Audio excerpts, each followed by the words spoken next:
Assalamualaikum warahmatullahi wabarakatuh. Dan terhormat dosen pengampu mata kuliah Strategi Manajemen dan Business Valuation Bapak Bambang Purnomo SMM. Perkenalkan, nama saya Sonia Kalzum dengan NIM C1D1233030 dari program Studi Bisnis Digital kelas B semester 4 Fakultas Ekonomi dan Bisnis Universitas Jambi. Dan pada kesempatan kali saya ingin membahas mengenai tugas ke-13, yaitu studi kasus PT Lestari Abadi dan dilema ekspansi di Muara Jambi. Baik, langsung saja untuk menjawab soal nomor pertama, yaitu analisis dilema strategis PT Lestari Abadi dan CSR dengan keberlanjutan. Jadi, PT Lestari Abadi itu merupakan perusahaan kelapa sawit yang telah lama beroperasi di Muara Jambi. Nah, dalam 20 tahun terakhir, perusahaan itu memberikan dampak ekonomi yang cukup besar melalui penciptaan lapangan kerja dan pembayaran pajak daerah. Kini, perusahaan ini dihadapkan pada dilema penting. Apakah harus melakukan ekspansi lahan seluas 10.000 hektar atau tidak? Di satu sisi, ekspansi itu berpotensi membawa keuntungan ekonomi yang besar, terutama dalam memenuhi permintaan global akan minyak kelapa sawit yang terus meningkat. Pendapatan perusahaan akan bertambah, nilai ekspor bisa naik, dan tidak langsung, daerah pun akan mendapat tambahan pemasukan. Namun, ekspansi itu juga membawa risiko besar. Lokasi yang direncanakan merupakan hutan sekunder dan lahan gambut yang sangat sensitif. Lahan ini bisa menyebabkan deforestasi, kerusakan ekosistem, pelepasan emisi gas rumah kaca dalam jumlah besar, serta meningkatkan risiko kebakaran hutan. Selain itu, ada masyarakat adat yang sudah lama hidup dan bergantung pada kawasan tersebut. Jika ekspansi dilakukan tanpa pendekatan yang baik, bisa timbul konflik sosial yang berkepanjangan. Maka, perusahaan harus berhati-hati dalam mengambil keputusan. Nah, tantangannya itu adalah mencari jalan tengah agar perusahaan bisa tetap tumbuh secara ekonomis tanpa mengorbankan keberlanjutan lingkungan dan kesejahteraan masyarakat. Lalu, untuk membahas soal kedua, yaitu integrasi prinsip CSR dalam keputusan ekspansi. Kalau bicara soal ekspansi yang berkelanjutan, saya itu percaya bahwa prinsip-prinsip CSR itu harus menjadi bagian inti dari proses pengambilan keputusan, bukan hanya formalitas belakang. Nah, yang pertama dan yang paling mendasar adalah kajian AMDAL. Kajian itu harus dilakukan secara menyeluruh dan melibatkan pihak independen, bukan hanya untuk memenuhi kewajiban, tapi betul-betul sebagai dasar penilaian risiko dan dampak. Lalu ada prinsip FPIC, yaitu Free, Prior, and Informed Consent. Nah, artinya masyarakat adat itu harus diberi hak penuh untuk menerima atau menolak setelah mereka mendapatkan informasi yang cukup dan waktu untuk mempertimbangkan. Zona kompensasi juga penting ditetapkan sejak awal.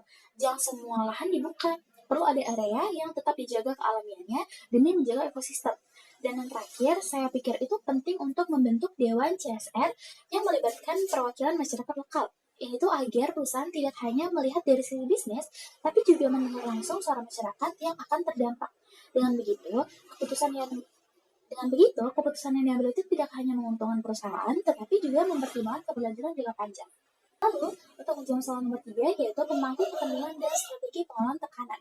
Nah, kalau kita perhatikan, ada banyak pihak yang terlibat dalam isu ini. Masing-masing itu punya kepentingan dan pandangan yang berbeda. Dari sisi investor, sebagian besar tentu ingin perusahaan untung dan berkembang, tetapi tidak semua investor berpikir jangka panjang. Ada juga yang fokus pada keberlanjutan dan hanya mau menamakan model jika perusahaan punya komitmen lingkungan yang kuat. Sementara itu, masyarakat adat merasa khawatir lahan mereka akan hilang. Mereka sudah tinggal dan hidup di sana sejak lama, maka wajar saja jika mereka menolak ekspansi. Ada juga organisasi lingkungan yang menyoroti dampak ekologis, khususnya kalau lahan gambut sampai dirusak. Nah, mereka bisa melakukan kampanye penolakan yang mengganggu reputasi perusahaan. Lalu, pemerintah daerah pun berada dalam posisi yang sulit. Di satu sisi, mereka ingin ada investasi dan penciptaan lapangan kerja, tapi di sisi lain, mereka juga harus menjaga lingkungan dan stabilitas sosial. Jadi, menurut saya, perusahaan itu harus mengelola tekanan ini dengan strategi komunikasi yang terbuka. Semua pihak harus dilibatkan sejak awal, bukan setelah rencana sudah final. Dialog, transparansi, dan pendekatan yang saling menghormati bisa menjadi cara agar tekanan itu tidak menjadi konflik besar di kemudian hari. Lalu, untuk menjawab soal keempat, yaitu kerangka kerja CSR sebelum, selama, dan setelah ekspansi. Saya melihat bahwa CSR yang efektif itu harus berjalan dalam 3 tahap, sebelum, selama, dan setelah ekspansi.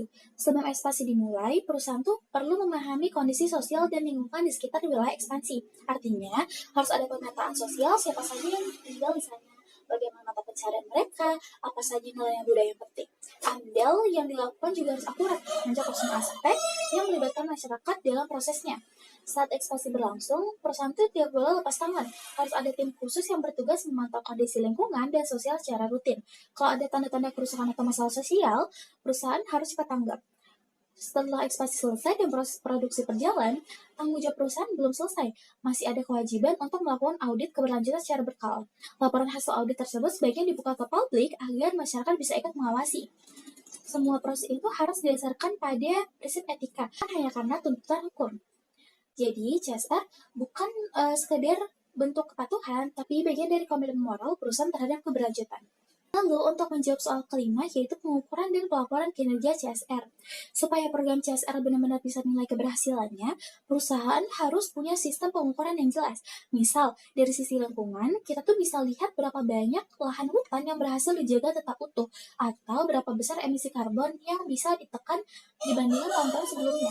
Di sisi sosial, indikator bisa berupa jumlah konflik yang berhasil diselesaikan secara damai, atau berapa banyak tenaga kerja dari masyarakat lokal yang diberdayakan. Untuk aspek tata kelola, penting bagi perusahaan membuat laporan ESG, Environmental, Social, dan Governance, yang disusun secara rutin dan mengikuti standar internasional seperti GRI, yaitu Global Reporting Initiative, atau ISPO, Indonesian Sustainable Palm Oil. Laporan ini tuh bisa diaudit oleh pihak independen agar isinya objektif dan bisa dipercaya. Lalu, hasilnya sebaiknya dipublikasikan ke masyarakat agar publik tahu apa yang sudah dan belum dilakukan perusahaan. Dengan cara ini, kepercayaan masyarakat bisa terjaga dan perusahaan bisa menunjukkan bahwa mereka memang bertanggung jawab, tidak hanya pada keuntungan, tapi juga pada lingkungan dan sosial.